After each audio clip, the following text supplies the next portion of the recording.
पंचायत समिती निवडणुकीच्या या आढावा बैठकीसाठी उपस्थित शेतकरी भावांनो, तरुण मित्रांनो आणि पत्रकार भावांनो,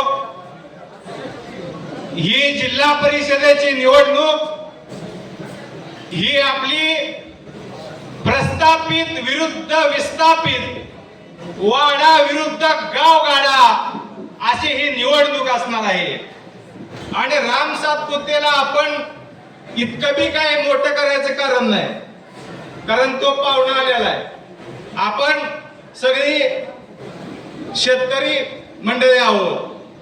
आपल्याकडे जेव्हा साखर कारखाना चालू होतो, ऊस तोडणी कामगार किती दिवस राहते ती, जेमतेम सीझन चालू आहे तो राहते ती. एखाद्याला लयच हाऊस असली तर जरा थोडे दिवस राहतो, ती थोडे दिवस राहिलं गबाळ गुंडून एक दिवशी पोत्यात गाडवा टाकलं बीडला निघून जाईल. त्यामुळे आपण त्याला लय किंमत देण्याचं काही कारण नाही. अहो एवढं ती अपशगुनी आहे. सदाभाऊला मी सांगितलं होतं येऊ नका मार्करवाडीला. मंत्रीपद फायनल झालं होतं सदाभाऊचं. अजित दादा म्हणलं सदाभाऊला मंत्रिमंडळात घेऊन आला.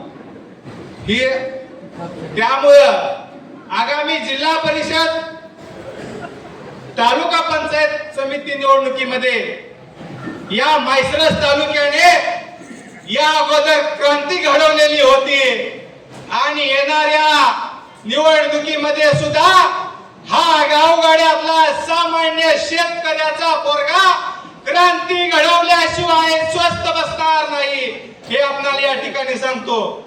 मागच्या वेळेला महेशदादा माळुंगमधनं आपण 12 बैलाचा नांगर जोरात चालवला, पण थोडक्यात धुकला.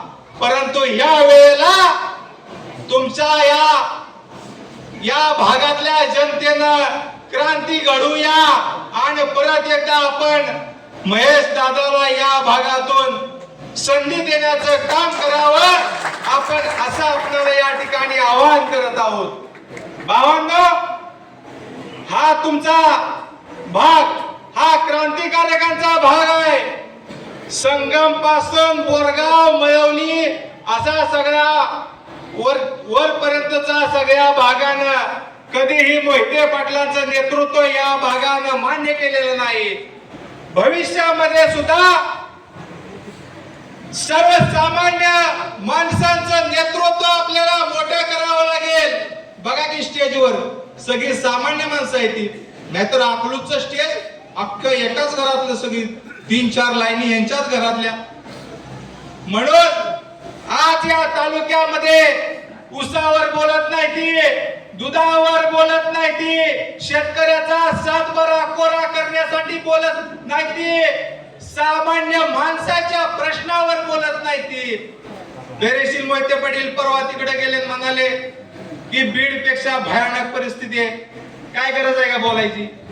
तुम्ही या तालुक्यातल्या प्रश्नावर बोला.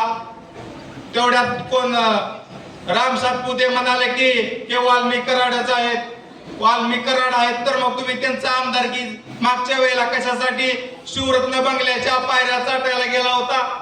म्हणून भावांनो, येणाऱ्या जिल्हा परिषद तालुका पंचायत समिती निवडणुकीमध्ये यांची जागा दाखवूया आणि या म्हैसरस तालुक्यामध्ये क्रांती घडवूया, एवढंच आपल्याला या ठिकाणी आवाहन करतो आणि इथंच थांबतो.